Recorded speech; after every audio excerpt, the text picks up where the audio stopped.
Hey, Satanico here for Godlovescomics, and this is the end of the saga of Swamp Thing, as told by Alan Moore and his assorted artist. And it started in issue 20, and we are up to issue 63. Issue 64 is the last Alan Moore issue ever.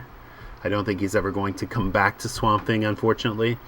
So this is it. It's been a fantastic trip so far, and I hope and pray that it will end quite well. Actually, I know it does because I've already done this reading once. It was a little cut off on the side, frustratingly enough, and I had to try to reread it and hope that it does a little bit better, even though technically I'm not very good at setting my OBS. But this is Swamp Thing 63. As you saw, a cover by Steve Bissett. Ken, what are you doing? Nothing. Just thought I would saw loose ends of thread on your skirt there. Liar. I know what you were doing. Annette, we've been dating for weeks.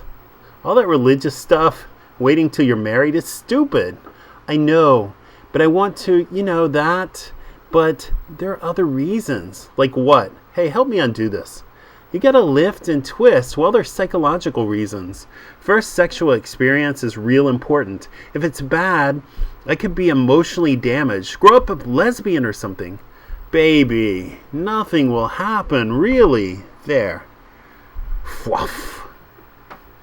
So you see, this is Swamp Thing landing finally on Earth once more. His essence, or his spirit, or his...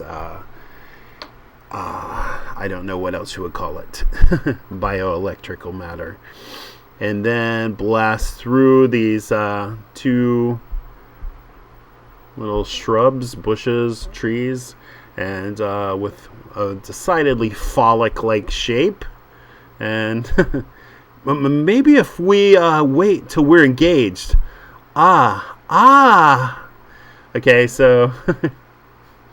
whatever it is, frightened Ken, and seems to have given a very orgasmic experience to the Virgin.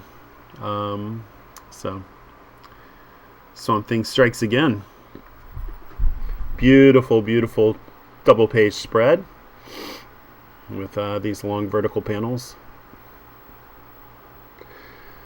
Diving across the galaxy, down, down, through stars and stars and stars, and finally clouds, the rolling land ocean below, approaching fast as a train, becoming bigger, becoming everything until he breaks. No shatters the surface, a solid splash, penetrating lukewarm topsoil past the worm shoals, shimmering, writhing in the shallows, plunging deeper through the thrilling cold streams of the clay beds, and oh, the feeling, and he is home, finally home. Above, great geologic waves of earth and rock race imperceptibly cross-continent to break perhaps 1,000,000 years from now against the sea. Above, the tree stumps radiate pale tendrils, rotten stars beneath which skeletons of cats and horses hang suspended in the stead of clouds. The coal seam is a reef of jet, its plates precariously stacked like dirty dishes, and below that monsters and their footprints before miles of stone and ultimately fire. So the entire geological shelf described by Alan Moore, including fossils of dinosaurs. The buried riverbeds, a pebble ribbon where the fish bones hover, dreaming of their former lives, and there, amongst the keels of rocks, he thinks of her. The imprint of their last embrace, a cherished bruise upon his spirit. Purple still and tender, despite all the months, all the long and hollow months alone. They'd run towards each other, kissed, and then he had burned, as if the arc flash of their contact had transformed him into a thing of ash, incinerated by his love, by his desire, condemned to a mad afterlife beyond the stars. Amongst the keels of rock, he thinks of her, and of the men who'd kept her from him, of a love too long unconsummated, and of unfinished wars. So he's referring to the last time he was on Earth, and the last time he embraced Abbey, which was in Gotham City, before a stunned Batman and Commissioner Gordon and many fans of Swamp Thing himself. He was incinerated as they had connected some sort of nodes to him and actually eliminated him from the Earth's biosphere until he was in space and was able to reset his, I think, biomechanical, I think is how he described it, or bioelectrical system. And this is titled Loose Ends Reprise, which takes up, I think, after Loose Ends, which was number 20. So we are coming full circle now. Loose Ends, number 20. Issue number 20 was Alan Moore's first, but he was essentially trying to tie up all the loose ends left by Lynn Wein and Bernie Wrightson's run in the prior 19 issues. Nestor Redondo as well, a couple others, I think. But this is Reprise, where he is now finally tying up the own loose ends that he has created over the past 44 episodes, or 44 issues, I should say. And so that's what we're getting here. And of course, it's Alan Moore, and this issue is again illustrated by Rick Veitch, Alfredo Akela, the late Alfredo Akela. Karen Berger, Tatiana Wood is the colorist, and John Costanza is the stalwart letterer.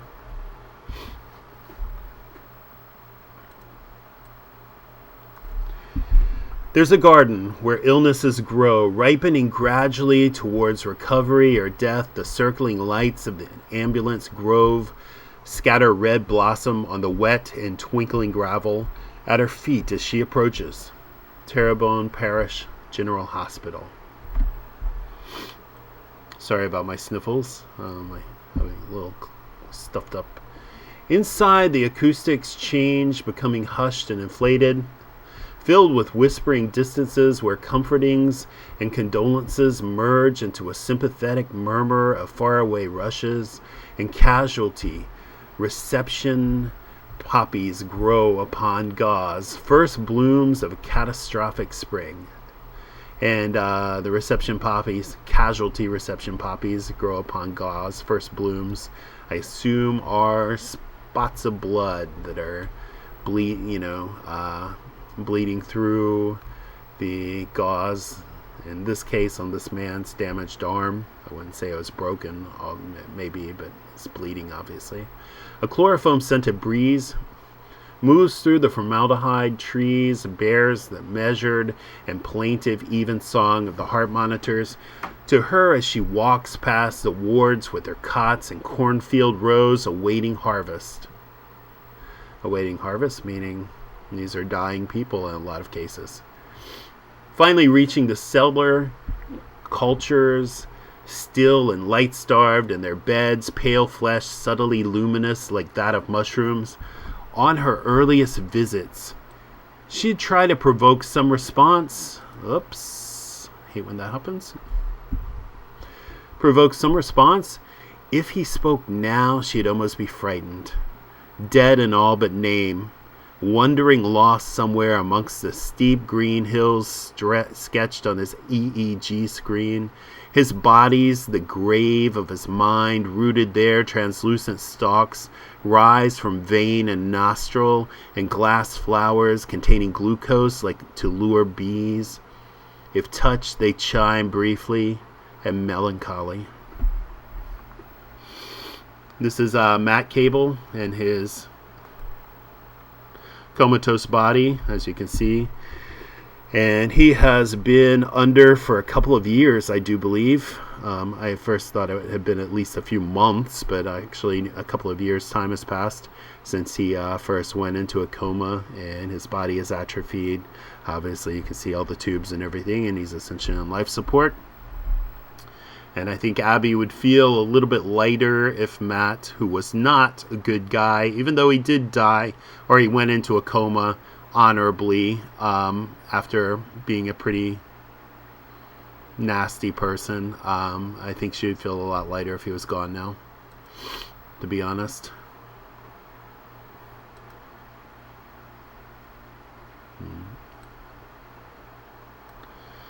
Ging Clang. Ginga Clang. And also notice the juxtaposition between Liz, who has also had a horrifyingly bad relationship with her, just terrible ex-husband who was finally just devoured by alligators. Hopefully you've already listened to that episode. And so you see the juxtaposition, almost the same folds in the clothing, but except she's frozen awake. She's comatose, essentially awake, staring at the ceiling at night, which is a horrible feeling, terrified of everything, but she is getting a little bit better, staying at Abby's house. All right, I'm just coming. Hi, is Liz right? It's Liz, right? Liz Tremaine? I'm Chester Williams. I work with Abby's environmental group, and I told her I'd be by this evening. Is she home? No, she's not. You better come in. Okay, thanks. Say, that car she hired last week, did she take it back? I didn't see it outside. No, she drove it to the hospital, visiting Matt, her husband. Oh, right. The guy who had the accident. She's one together lady. All the bummers in her life, and she carries on working with the eco group, taking care of you. No offense. So knowing Liz, it's actually quite shocking that she would let anyone inside the house when she was alone, let alone even go to the door and answer the door, even talk through the window. But you can surmise that she's very lonely. And, Chester has a very warm spirit, and so maybe she's definitely improving a little bit, that she's trusting enough to let Chester in. Oh, no, it's okay. She helps me so much, I know. You must think I'm pathetic. You're right. I don't help out enough. I'm useless with, hey, slow down. You're somebody who got head tripped real bad is all. It happens. I don't think you're pathetic. You don't? No way. You're beautiful. You just have to mellow out a little. Anyway, Abby's at the hospital. I ought to truck on over here and meet her. You take it easy, okay? And she's watching him. Somewhat plaintive expression, but obviously pretty entranced, because he's a nice guy and she hasn't been treated well by anyone in a long time. In the bathroom mirror, she has a plain woman's hair, a stain on her robe where she spilled her cereal.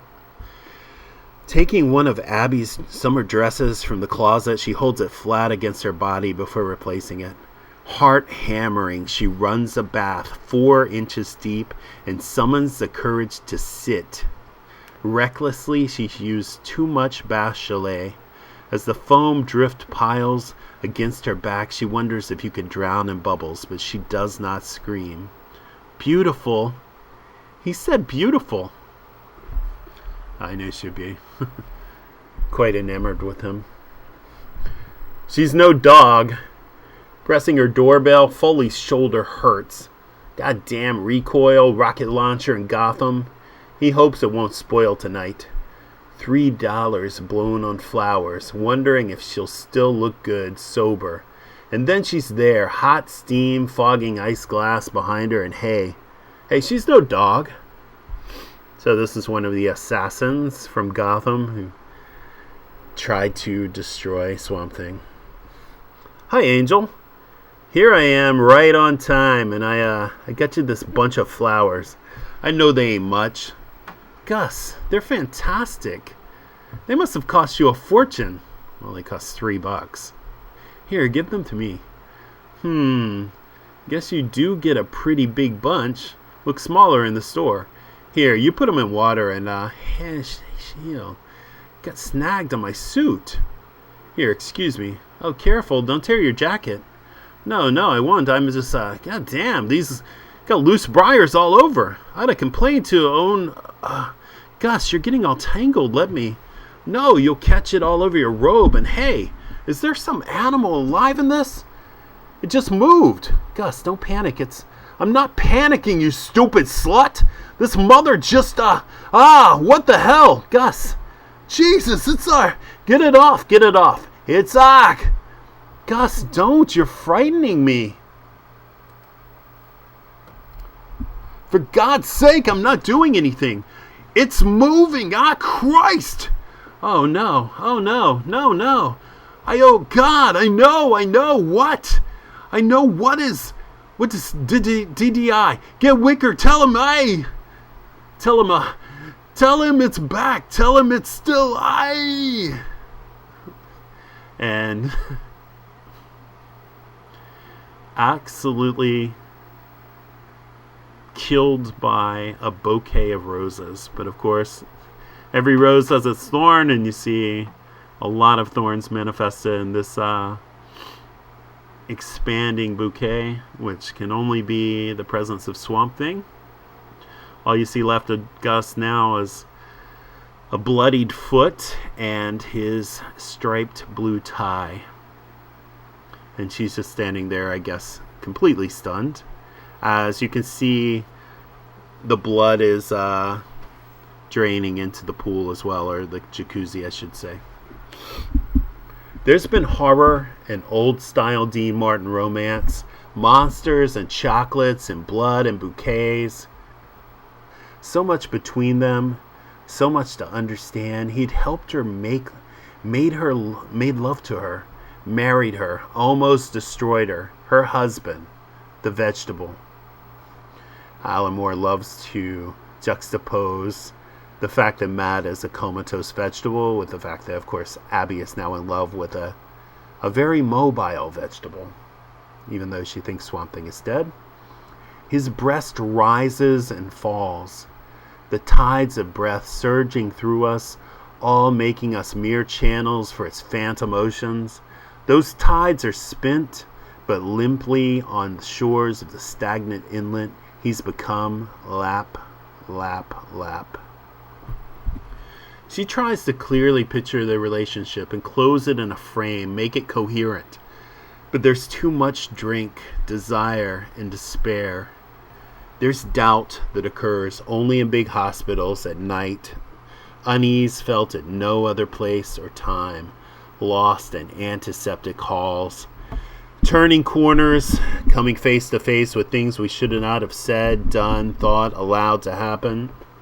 Somewhere else a woman lows, a blanched male voice asks, how much did he take? But no one answers. 4-lane smash, driving in the lobby, dazed man hugging Barbie doll. This is a house of wounds and of unlikely stories.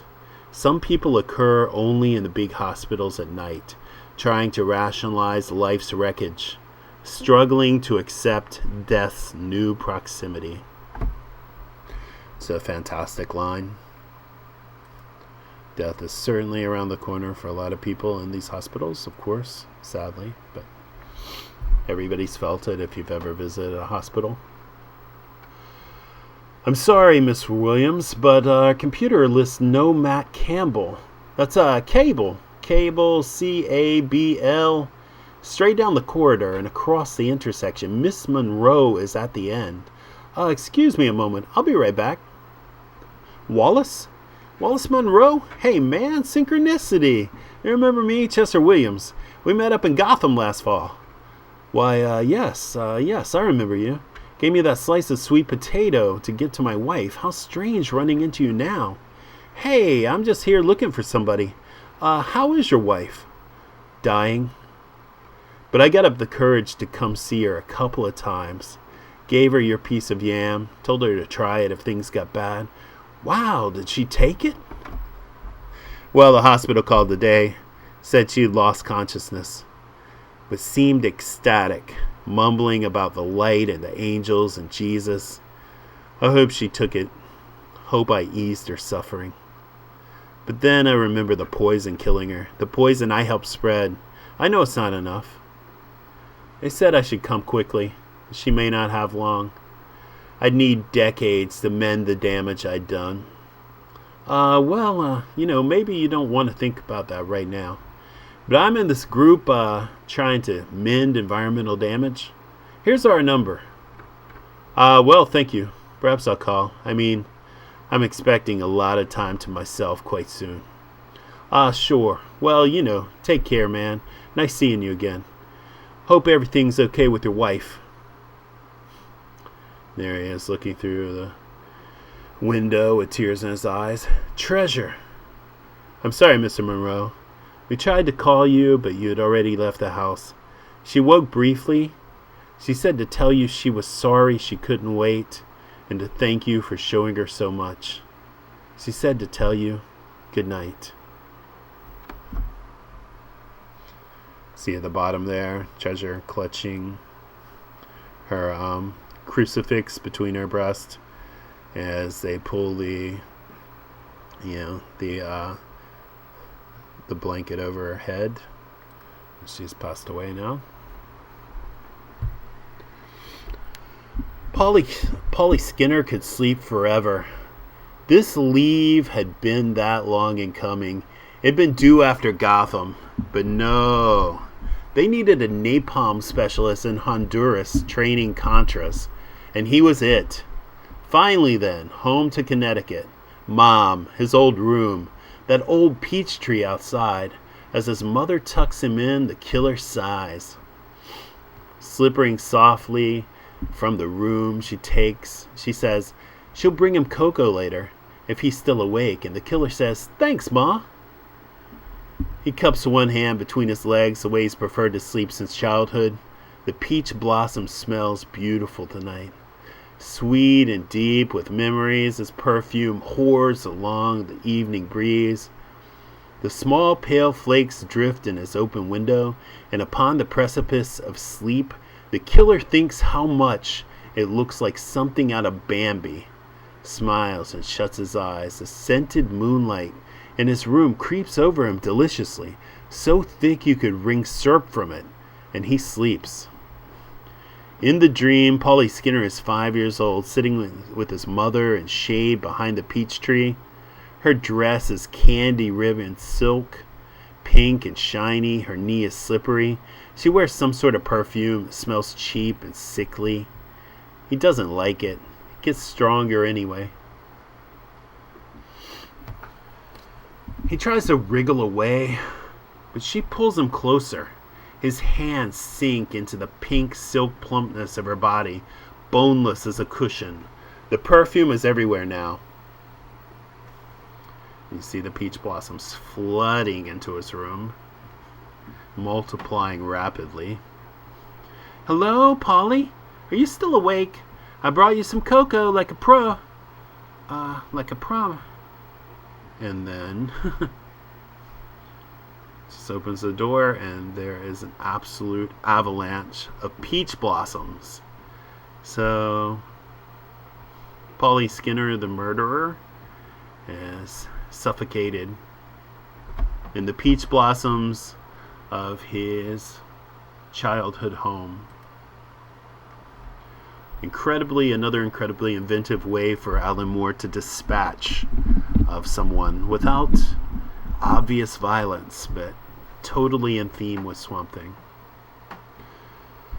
Outside, an ambulance begins to scream as if overwhelmed by the suffering it must forever carry in its belly.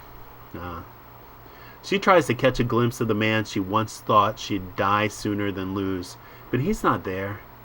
It's as if he slipped beneath the surface of his own life. The surface is frozen now, 2 years thick. Just like a fish beneath the ice, he's hard to see, impossible to reach. Standing, she pulls her belt tight enough to hurt for no good reason. The ice between them's diamond hard and pervious. It will not crack, however fierce or desperate the blow, but sometimes melts just a little. Just enough to wet them both.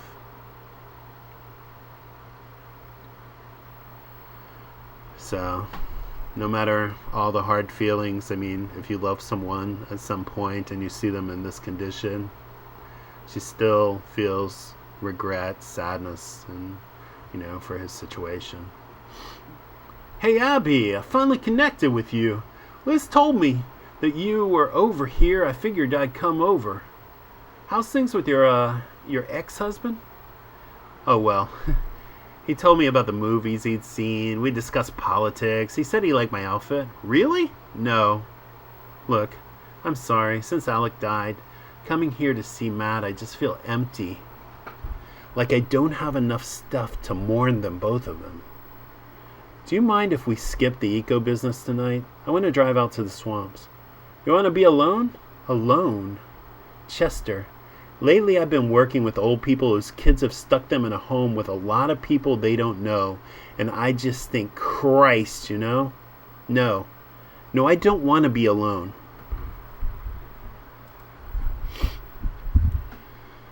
Mr. Cutley is working alone at the retreat and does not wish to be disturbed. Please leave your name after the tone. The ringing irritates him. Don't they know enough to leave him to be up here for just 1 week? 1 weekend? Probably some up and creeping reptile from the DDI, like Wicker, out to steal his job, or even worse, Cutley's neurotic wife. Outside, the warm March morning looks so peaceful. He liked to get up there.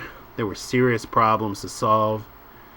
Send all the servants home. Be by himself.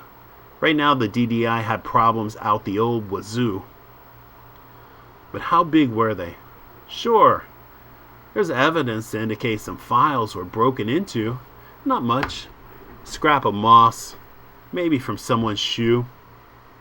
Normally, he wouldn't worry. But lately, so much depended on how far this whole Iran gate was going. How much spilled over into the DDI? That was one of the big problems with this business. No matter where you hide all of the crap that goes down, hide enough and the level will rise till you're up to your... And you see the grass is growing. It's already up to his waist, but it's going to go higher. His lawn is maybe 15 meters square and Cutley knows every foot of it. But not vertically, not waiting, not daring to reflect upon what was occurring. He pushes through the flimsy emerald curtain, seeking reassuring concrete, finding thorns. Calm, in control, though all the world is suddenly berserk. He must stay in control. He traced the wall along and find its end. A sudden right angle makes him turn left. He finds an opening in the briars, steps through. Continues until he meets a wall, turns right, then panics, tries to retrace his steps. So, left and backwards towards the briar opening, which was where? Where was it? It had been there. It couldn't have closed up, for God's sake. The servants wouldn't be back for a week. His lawn is maybe 15 meters square. A man couldn't get lost on his own lawn. Inside the house, the phones keep ringing until one by one, they stop. Trapped in a maze within his own lawn, a maze of thorns and grass up to his throat.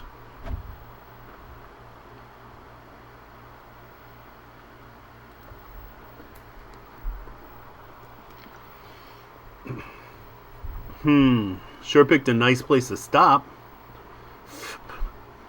Guess you know these swamps pretty well. For 2 years I lived out here. Weekends, yeah. Yeah, I know them pretty well. I used to come out here a lot myself. In fact, that's how I found the sweet potato. Swamp Guy's tuber. Cut it into 3 ways. Gave every damn piece away. Never had the nerve to try it myself. It's funny. Guy gave the last piece too. I ran into him at the hospital tonight. His wife's dying. He gave her the yam to help her. I'm glad it did some good. Sometimes I get kind of selfish. Wish I'd kept it instead of giving it away. There's no more to be had. I feel ashamed and I'm glad everybody got a little. Chester, I wish I was as nice as you. See, I wanted him to myself, and I can't help it. I feel bitter because they took him and they didn't leave me anything. Nobody paid. I mean, they know somebody killed him using military equipment. but they have no proof, so they can't pursue. It's, don't make waves, let sleeping dogs lie. Mr. Wicker, it's 1:30. You told us to wake you up when we brought you lunch. Yeah? Mr. Wicker, is all this necessary? Wouldn't you be more comfortable sleeping at home? Listen, shut up a minute. Listen, okay. 1:30, good. Yeah. Did they replace the front lawn with AstroTurf yet? I told them noon. Well, listen. About all that stuff. The lobby plants and the lawn. Seems to us, sir, that, you've been under stress since Gotham business. And now there's trouble with the poor Ollie North. What are you saying? Give me those sandwiches. You're saying I'm not fit for the job? Nobody's saying that, sir. But, killing all the plants around HQ? Damn straight. Metal and mica and plastic from now on, and that's it, okay? I mean, don't you see the pattern? The computer was broken into. All the details about Gotham, and then Foley. Have the police allowed us access to the girl yet? No. They found her and her pimp trying to ditch Foley's body. But they can't get a straight story out from him. Ha. I bet they can't. Enough. And what about Skinner? Drowned in Blossom? Freak accident, my ass. Has anyone contacted Cutley? Sir, Mr. Cutley's at the retreat.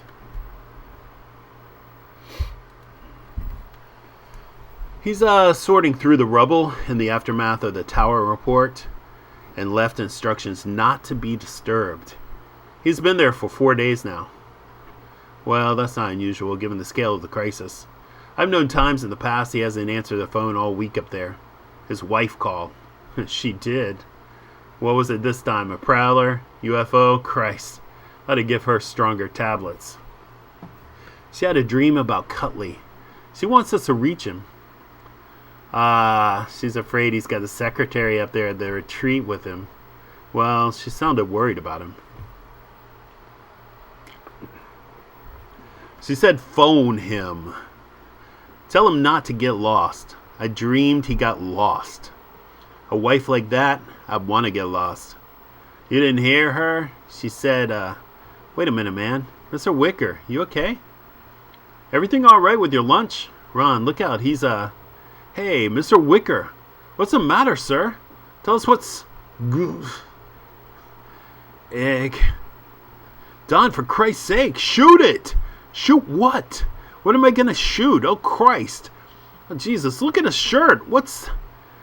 help. We gotta get help. Eagle's Nest, Eagle's Nest. This is Lion's goddamn den. We got... oh, jeez. Just get somebody down here. Oh, God. Oh, no. Hello, Lion's Den. Lion's Den. This is Eagle's Nest. Do you copy? Lion's Den. Listen, guys. We're on our way down. Tell Mr. Wicker to stop where he is until help arrives, okay? Okay, guys? Lion's Den. This is Eagle's Nest. And that's the end of Mr. Wicker. Another crazy death that's strangely passive and yet completely violent. You can see a tomato going into his mouth. And then you can see parsley, lettuce, whatever it is, growing out of his nose, growing out of his mouth, growing out of all of his orifices, and essentially just exploding him into this tree with tatters of his clothes still intact. And I'm not sure why the blood would be green. I would still think, well, it's red, and there's a red explosion on page 20, and then green splatters everywhere else, but and roots coming up from the floor. So rip Wicker. So like everybody was rooted to the spot, and there's another pun, he'd picked up a little girl, and like we'd all seen Frankenstein, right? It was scary. And he sits her on the shoulders and everybody laughs and claps. Man, man, that was the best moment of my life. The best moment of your life? You mean that seriously? Oh, for sure. Absolutely. It'd be seeing the dead at Fillmore, and I wasn't even tripping or anything. Well, that's nice. He'd be pleased. funny. I can't talk about him. I can talk about him, but I'll never be over him. You ever know anybody like that? Well, I've lived with... Oh, wait a second. Something down here. Chester, come on. We're supposed to be strolling, not restocking Hunter S. Thompson's fruit bowl. So, were you saying you lived with someone? Did something happen that made you split up? A lot of women I know would hang on to a nice, considerate guy like you for dear life. They're so thin on the ground these days. When one turns up, it's like manna from heaven. So a lot of little visual and verbal puns there. Thin on the ground, he's on his knees, manna from heaven. He's finding these tubers, which are evidence of Swamp Thing, and also the rather pleasant hallucinogen that he has failed to actually try for himself, which is kind of strange because he's a former drug addict. That may be the reason, because he's trying to play it straight for however long. And then also, of course, the joke about Hunter S. Thompson's fruit bowl, because Hunter S. Thompson is a legendary alcoholic and drug abuser and writer and gonzo journalist.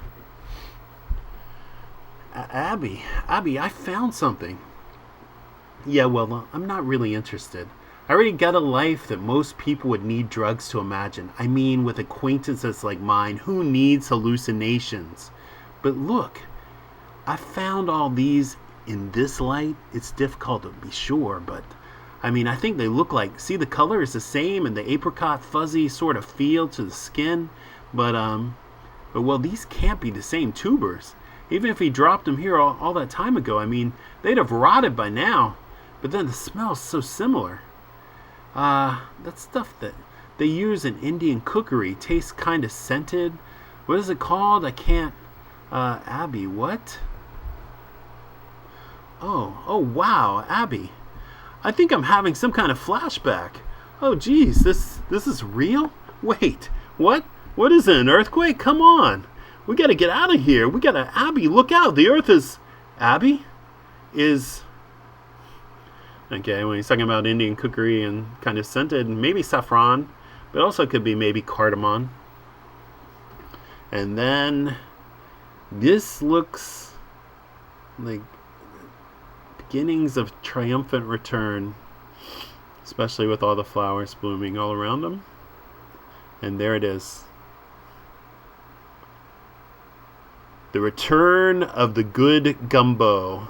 So we'll find out whatever that means, but Abbey is just mind blown and happy, and he's fist in the air, actually leaping off the ground in ecstasy or joy. And Swamp Thing has finally returned, and it's kind of a beautiful sight because he's been gone for a long time, and the palpable pain of loss that both he was experiencing when he was in space, and Abbey was experiencing when she was on Earth. And even Chester was feeling in his absence is now over. The return of good gumbo. And there is the final issue of Alan Moore's run. Issue number 64, dated September 1987. Unbelievable that it's been that long. And this cover looks like it's solely by John Tolibin from February 5th, 1987. Absolutely beautiful cover. Beautiful, beautiful silhouettes of Abbey and Swamp Thing walking off into the sunset in the swamp, and we will see if they do indeed do that and have a happy ending in Alan Moore's final issue. As you can see, it's by Alan Moore. Steve Bissette is back. Tom Yates is back. And Alfredo Akela has been inking for quite a while now. And John Tolibin was an inker before, but he looks like he did this beautiful cover. Plick. The morning's edge blurs into a river fog. A smoldering freeze. The distant banks crawl by. Blop. The cloudy panes of water shatter quietly, and single bird nopes swim away across the surface, merging with the eerie soundtrack of the waterways. Schlip, Spitting a jewel of green into green depths, Jean Labastrie shoulders his craft into a clockless, drowned continuum. Impaled upon his pole, the water writhes. Between the trees, he was perhaps conceived. Beneath, he pauses, squinting up. Cut by a jet plane's wing, the sky moans for a while and then goes back to sleep. Labastrie sighs, adjusts his hat, heads on. Gup, plink, plop. And how familiar is this shadowy figure in the hat, and the suit coat, and the scarf in the middle of the bayou? That's strange. Who could it be?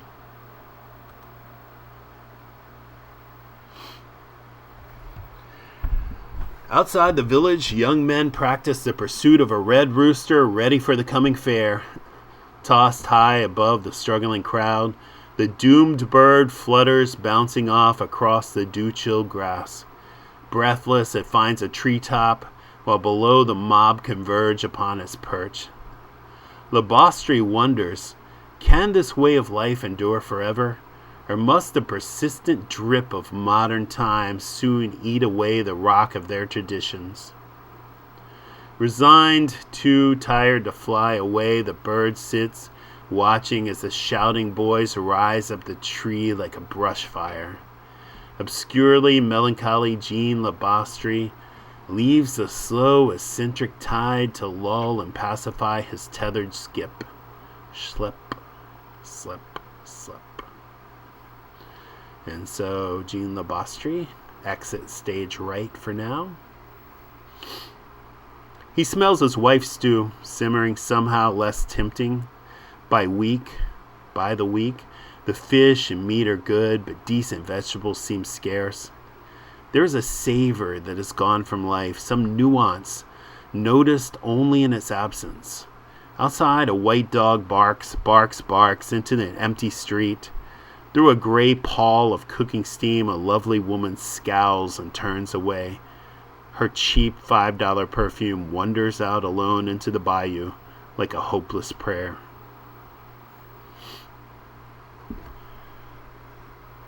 Bayou people, and they seem to be Native Americans here. You can see fish being hung to smoke or dry. And the savor of life is gone, which I'm not sure if they're suggesting that's because of Swamp Thing's absence or something even more ominous, but I guess we will find out. It is as if the spirit has departed this land. Well, that is perhaps Swamp Thing's absence. The children cry and give no explanation. Prematurely aged by Spanish moss, the trees stand sulking, waiting for a word of reconciliation no one can pronounce. Each day's sun seems less willing to begin its labored, struggling ascent towards the shadeless pinnacles of noon, less eager to drive back the ebb tide night across the swamps and turn their mirror-ribboned streams to chrome. Where are they gone, these fine accordion afternoons, these crawfish baiting nights? Were they snatched up, born struggling aloft between a heron's toes, or did they melt away forever, gone where the smoke goes? If Labastrie could rise above the planet and look down, would he see this affliction reaching everywhere? Mad joy and sweetness felt so unappreciated by this world that they would withdraw entirely from our lives? How can we make amends? What must we do before the fate, glancing down, takes pity and decides to throw us back the things we've lost? Our love, our hearts, the meaning in our lives, life's passions, all its unexpected beauties. Well, that's Alamore's lament for the environment and the fact of our removal from the environment. Bayou people, of course, are close to it, but life's unexpected beauties. We've homogenized the world with our cities and our civilization, and so there are fewer and fewer unexpected beauties because we're afraid. And we've also destroyed everything. And here we go, the return of the good gumbo. Gumbo, of course, is the famous soup of the bayou and of Louisiana. I think it's a little bit spicy. It usually has some rice in it, and it usually has some sausage. I'm trying to remember. Andouille sausage, I do believe. And this again is by Alan Moore. You see Steve Bissett has returned, which is fantastic. Tom Yates, Rick Veitch, and Alfredo Akela. Karen Berger, formerly editor of DC Vertigo, and Vertigo seems to have gone under, very sadly. But Karen Berger was the editor. Tatiana Wood and John Costanza, created by Lynn Wein and Bernie Wrightson. I never felt this happy, not my whole life. I almost lost you, and I'm just glad to get you back. Then, our separation has left no lasting scars. No, I feel stronger knowing I can survive without you. Just like I feel delirious knowing that I don't have to. Yes, the months apart have also been a time of growth. For me, I've been so far and learned so much. The blue world, where I learned just how insidious a trap is solitude. That mad, half-living, half-machine environment that may have been a nightmare, suffered between worlds. The fascinating floriculture of J586, the sterile waste of Ran, where I helped them to end their... But that is enough. I shall not bore you with my tales of space, while this world promises so very much. Yeah, isn't it a lovely day? This is the first week of spring, you know. I guess you did, right? Yeah, he's a little bit in tune with the environment and the seasons. I guess Earth elementals probably get notified first about things like that. Gee, look at the river with all that mist. Too bad we don't have a boat. Oh, I think we could arrange one. Where from? I mean, we can't just... Alec, what are you doing? Some minor structural work. Don't be alarmed. But what? Oh, Alec, that's great. Will it work? Why not? Try it and see. What? Hey, hold it steady there. I don't have anything to hold on to. Okay, I'm in. Take it away. I mean, Alec learned, or Swamp Thing learned, when he was in space, in one of the very recent final issues, that he was able to transform himself into a chair to travel the cosmos with the new gods Orion. So fashioning himself into a boat in his home swamp is easy peasy. And there you have it. He's even got sort of a little bit of a sea serpent tail and maybe a rudder in the front. The heat of her breast, of her loins, sinks through the lichens of my flattened shoulders, more warming than the half-awakened sun. We drift in an intimate, eloquent silence, a silence I am oddly grateful for. Why did I hesitate? Why didn't I reveal what I had done on Ran, preventing famine? Should I not feel proud? Abbey tugs sharply at my moss and points. Gators. I head towards the bank. Had I avoided mentioning my capabilities because there's famine here on Earth, because I might be asked to end that too? But then why not? I set her down, still needing time to think. Perhaps a moment's sport providing me with a reprieve, an interlude, in which to put my thoughts in order. Learn why this omission should trouble me so. Pulling on my limbs as if they were a bathing costume, I wade out, and into the depths as murky and disturbed as those within my heart. I could end famine here, on Earth. Those children starving, dying at this moment. Why don't I just tell her? Corroded tin cans free fall around my feet as I walk on into the shifting gloom. So even here in a relatively pristine swamp, I mean, you see all the garbage. Somebody dumped radiation into the swamp previously, and you see tin cans and tires. And if they wound your human heart, then they surely must break Swamp Thing's, if not enrage him as well. Although he's not on a mission to clean it up, so. One of the monsters hunts for me, dropping beneath the water with a strangler silence, bellying through the umber. River bottom clouds, an iron green torpedo, hidden from all sight yet dangerous, like a suppressed anxiety. Encircling its cold, slick girth with arms designed to hold abundant fruits aloft for centuries, I wrestle with it, struggling to define my touch, a shape obscured by sepia. I could do it. I could restore Africa's crumbling topsoil to the loam from rich jungles sprang. And why stop there? Why not rebuild the forest of the Amazon, less green now than the average suburbia, and shrinking by the day? The concept writhes uncomfortably within my grasp, but I hold tight. I could drop grapes into the mouths of all the hungry children, turn the Gobi and the Sahara into green and rippling meadows, give the widows roses and the old men strawberries. For I am not a god, for am I not a god? I could touch all the world with gorgeous wilderness as I touch Gotham, could transform this planet to a sphere of colors, perfumes, and full bellies. I could save mankind. I could do anything. Anything. So, lots of juxtapositions of words and images here when he's talking about the concept arrives uncomfortably within his grasp. And of course, the alligator is arriving uncomfortably within his grasp, but he's actually, while he's wrestling the alligator, he's also very much wrestling this moral and ethical quandary of why he's not going to save the earth from famine and from starvation.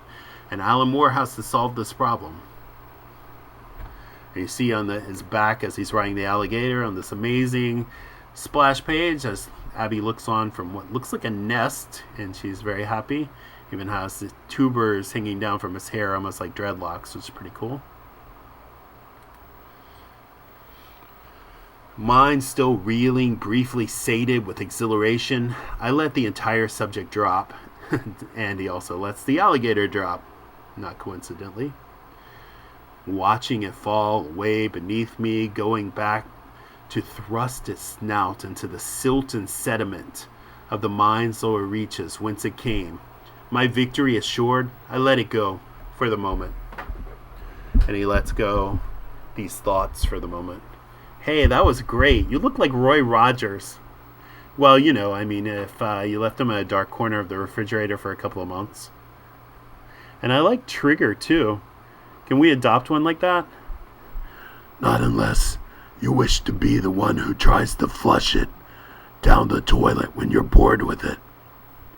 Shall we walk some more? Sure. Roy and Dale hitting the happy trails together, right? Happy trails to you. Chester was playing that the last time we had an Echo group meeting at his place in Baton Rouge. Here I come, don't drop me. You know, this ecology work, you'd be really proud of us. I cannot imagine any circumstance where I would not be proud of you. You say that because you're too cheap to buy chocolates. No, seriously. There was a talk about dumping waste here, but we kicked up, so they abandoned the idea. Well, that is, they probably dumped it someplace else. See, that's it. You hold the line one place, your problem's just dumped on some other person's doorstep. Sometimes I think that really we just need to help the environment. We need a different world. Some place that taught people how everything from the environment to politics was connected. Taught them to think and take responsibility. I see people working on that, but it never gets off the ground. You should not be dispirited. Perhaps this new world is closer than you think, ready to soar aloft from the ashes of the old. That was not quite what I meant. Yeah, as he was recently ashes. Yeah, I guess you're right. It's our planet. We can save it if we try hard enough. She shoots a questioning glance, but does not press the matter, knowing I'll speak further when I'm ready. Knowing me, knowing all of my ways, we walk through the trees, lending our silent form. An Easter Island hush, observed in deference to these giant ancient presences. Since my return, we've kissed, spoken, embraced, and nothing more. The thing undone hangs in the air between us, investing that most slender space with more significance than we ourselves possess. Only when our displaced desire seems to charge every breeze and blade of grass do we stop talking, face each other, and smile. That thing undone. And here we go on another one of Alan Moore's trippy sexual tryst. So much conveyed, so little said. Having seen further suns, I've witnessed nothing so inflaming as the shyness of old lovers become fascinating strangers once again. She holds the disconnected tuber gently, just as if it were my hand. The moment swells at surface tension pressing her face's legs. I am the grass beneath her feet, the tuber helpless in her hands waiting. As lips part before her tongue, a miniature rose manta, rained by silver spittle threads, she dips her head. I feel her breath upon the soil-flecked skin, punctured. The moment burst is gone, and time outside of time begins. Abbey. Through all of my lonely orbiting, you were the planet, I the satellite, until your gravity reclaimed me and brought me home. Your cornflower pools, the rain-streaked alabaster clouds gusting about your Rushmore peaks, the dunes of snowbanks of you, a scented forest, brambles bowed beneath a dew that's soft, yet sharp upon the tongue, the mouth of a volcano wreathed in steam. A firewell sunk into your core, into the red ore-flooded heart. It is not lust alone, speeds my Magellan hands, fills out their sails, yet lust is there. I am still man enough to know its charms. She loves me, making tiny measured cries, as if slowly immersed in water that's too icy or too hot. Her fingers scrabble unleashed dogs upon the park green back, shredded and crushed, small leaves and petals fall. She loves me not. I am the limpid armored rock. She is the tide. The white foam streaming down her neck. Her shoulders, sea and shore, we clash together, fall asunder, clash together, fall. She loves me. There is a tender junction where the worlds of plant and animal converge. I am the veldt, her muscles flow across me like a herd of sleek and leaping ibex, and she's howling like a zoo. She's screaming like a jungle fire. She loves me not. Her world and mine locked in a collision orbit, spinning faster, winding tighter, desperate for our final impact, our sublime apocalypse, and oh, and oh, and oh, and oh, and oh, she loves me. Again, some pretty amazing panels there. Obviously, Abbey and Ecstasy, and then Swamping and Abbey merging. See almost 3, maybe 4 different images of them. And having love, she sleeps. It is a human thing to affirm life so fiercely and so physically, surrendering the body to some ancient and vestigial pelvic brain, and having done this, to allow all such vitality to cease, to strike a contrast between those red and carnal moments and the blue enduring coma hours. It is a human thing, but I am not. and while she sleeps, I lie awake.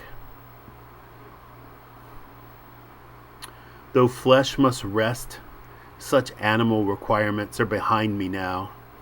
My only human urges, those that I myself have chosen to retain. The rest were burned with Alacolin.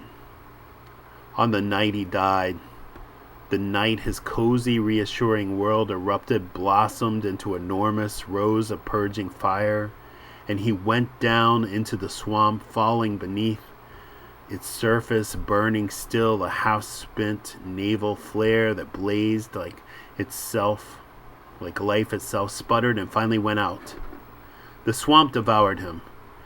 Through 1,000 mouths of russet green, reduced him to a carcass, algae spattered, pitiful, picked clean. Yet from those wretched leftovers there came a woodland god, such as there had been in other times on countless previous occasions, with events similarly contrived, ending with roasted men at rest upon a riverbed.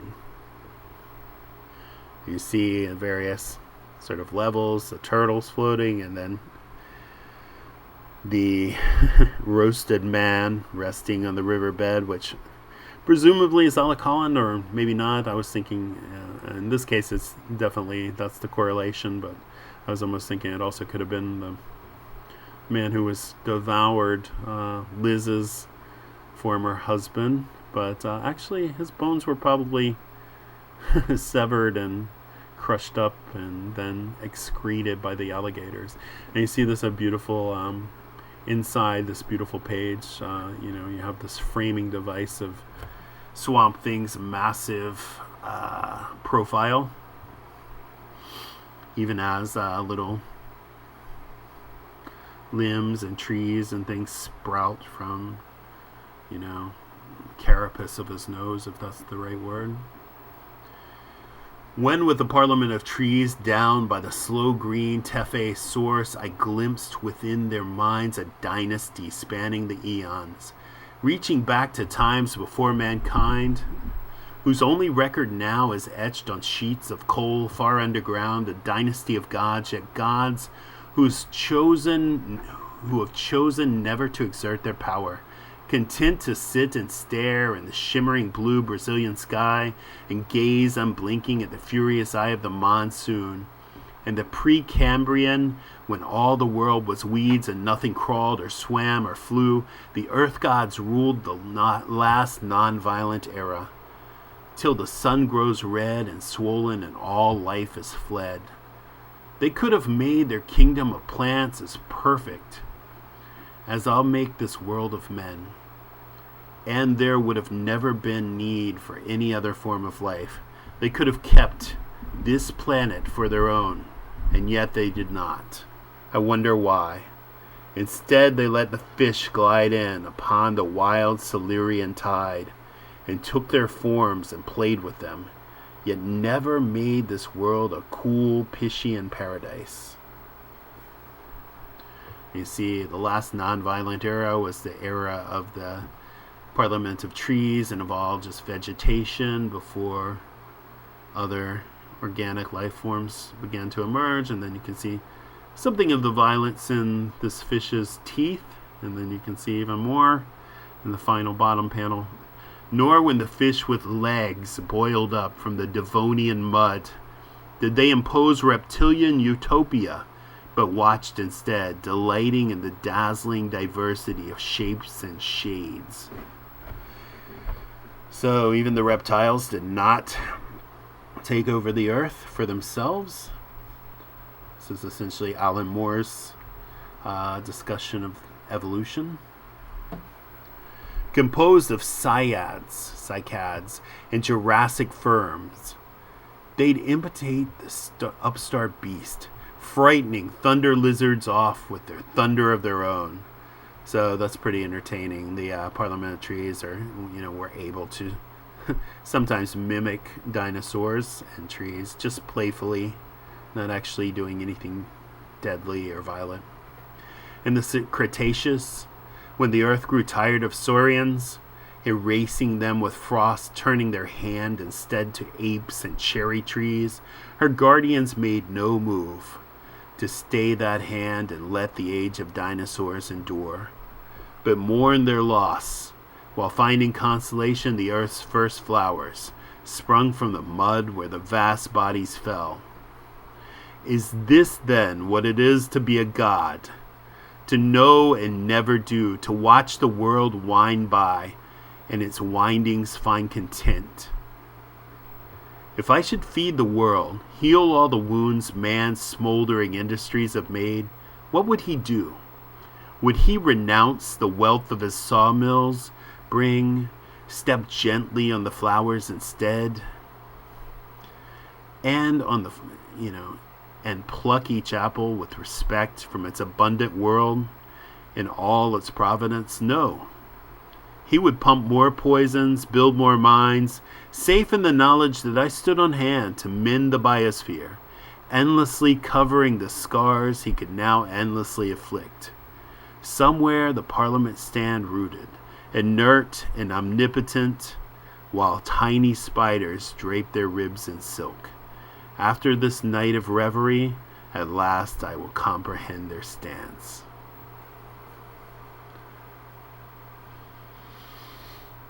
Cannot mend the world without committing greater wrong, yet have no wish to be externally exposed to all its pains.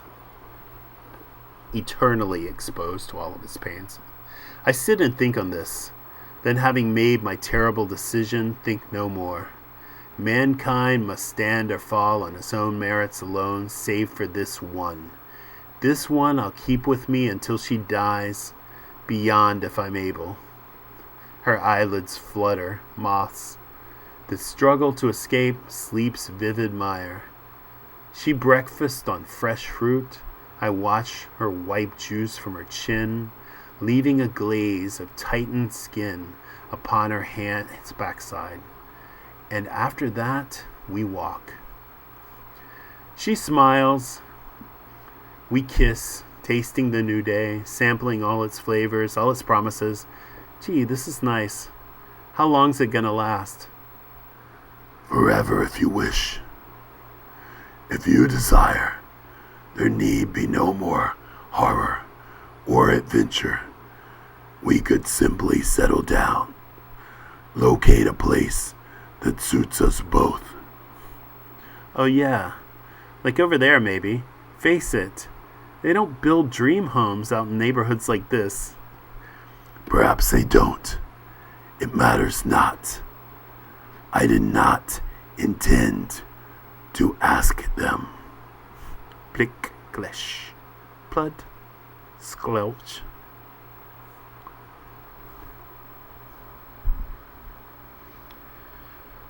So that's a nice thought, that all the horror and adventure and the action and everything else that's taking place in Swamp Thing, maybe they can finally escape it, because it has brought a lot of pain and a lot of suffering. Of course, that's not conducive to the sort of drama that is ongoing on a monthly basis, unfortunately. Alec, what are you doing? What I should have done a long time ago. I'm tired of quest and enemies. Mankind must learn to manufacture glories of its own and to atone for all its sins without prompting or my aid. It is the only way they'll grow, the way of the wood. But all the stuff, what's coming up? It is our retirement, Abbey. Yours and mine, born of the earth as payment for the services re-rendered. Why not? Why should we two not live as one? Is it not our most basic right? See, Abbey? See how its colors burn all new and glistening? See its smoothness and its strength revealed? A symphony of line, accord, of harmony uniting form with function and utility with opulence. Can we go in? Does it have rooms? Oh God, I just don't know. Like a fairy tale or something. But all this stuff, what's that coming up? What's that? I'm sorry, I went too far. The right of all have they the wit and grace to see it. That is not our concern. See? Oh, it's Alec. But how do we reach it? Do we go around the back or what? No. I've arranged a lily pad. How else should a Hans Andersen princess transport herself into her castle? Let's flip the page. Her new home. We look around inside for several hours. Inside it looks much better. Eventually, the sun bails out. Red parachute silks billowing to splash down in the distant swamp, leaving the day unpiloted to crash into night's fast approaching slopes. And she remembers that she was to meet a friend tonight to talk ecology and to discuss the vital months ahead. Though she can hardly bear to leave, we go, to make the rendezvous. But with a new agenda on her mind, she does not go to read the notes on acid rain she had so studiously prepared.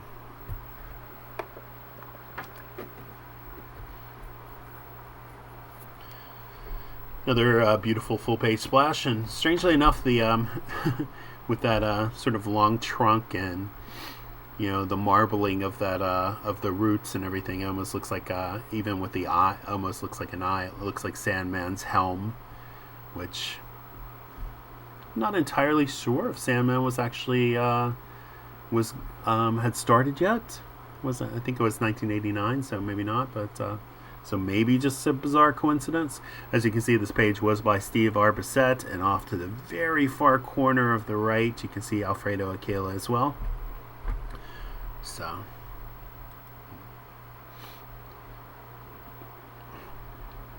and this art changes a little bit, which suggests that maybe it's Rick Veitch at this point.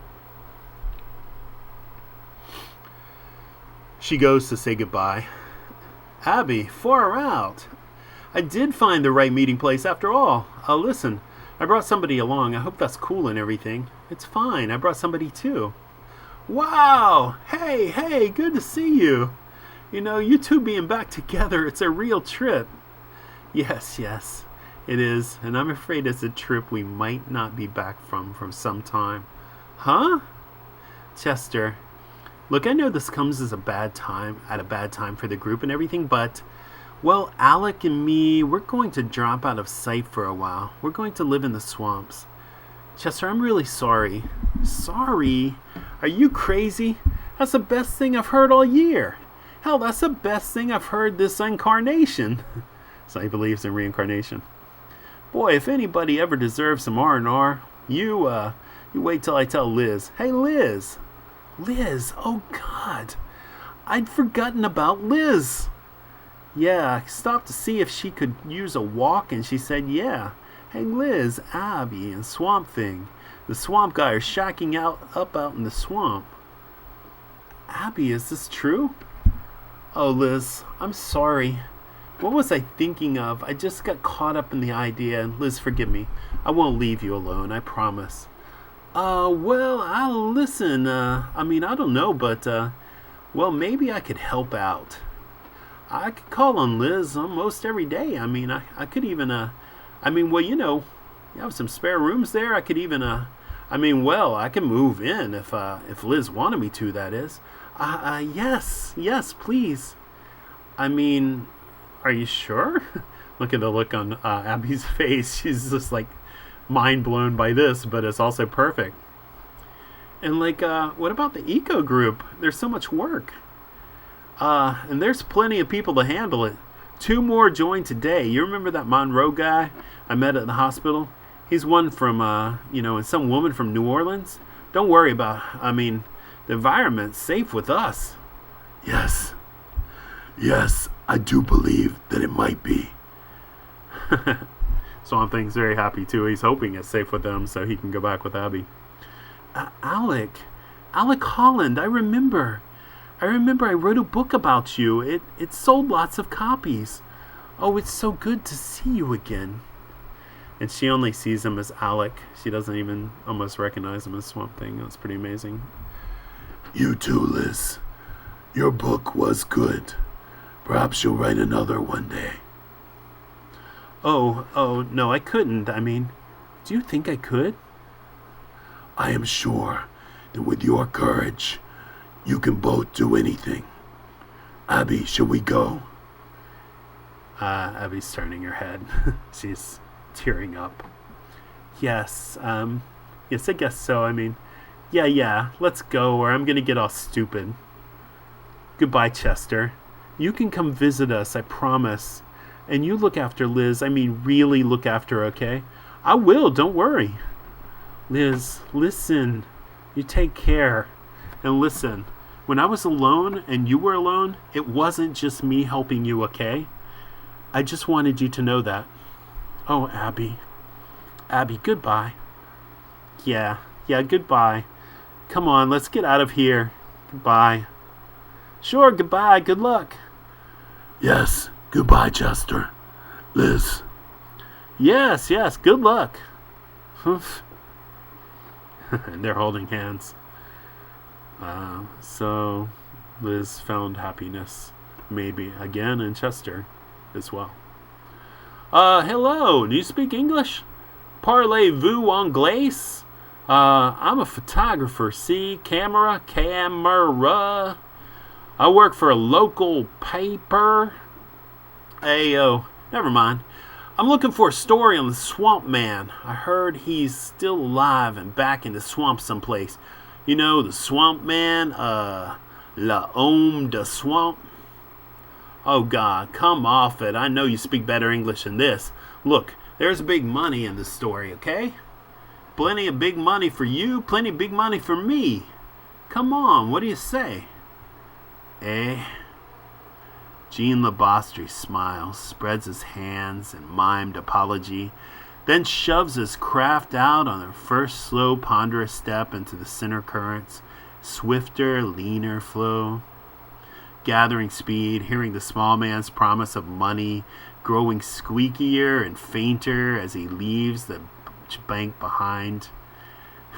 Jean Labastri laughs in his beard and lifts his pole and lets it fall. Glit, plash, blop. And all of those words and Jean Labastri's decidedly Alan Moore-ish visage, the hat, the beard, the long hair, everything else.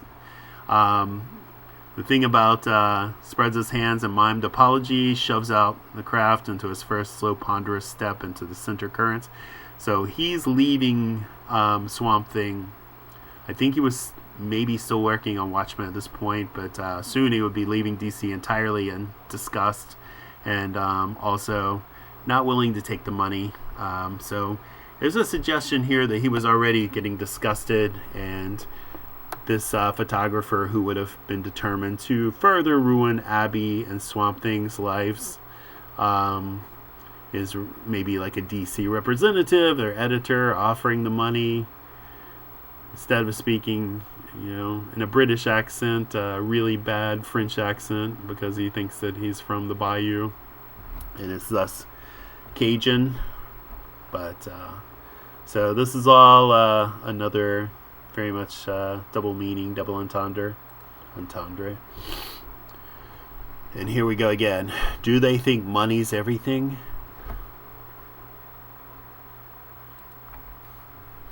The only yardstick that life's quality is measured by? Yes, they do. And that is why they are so very poor.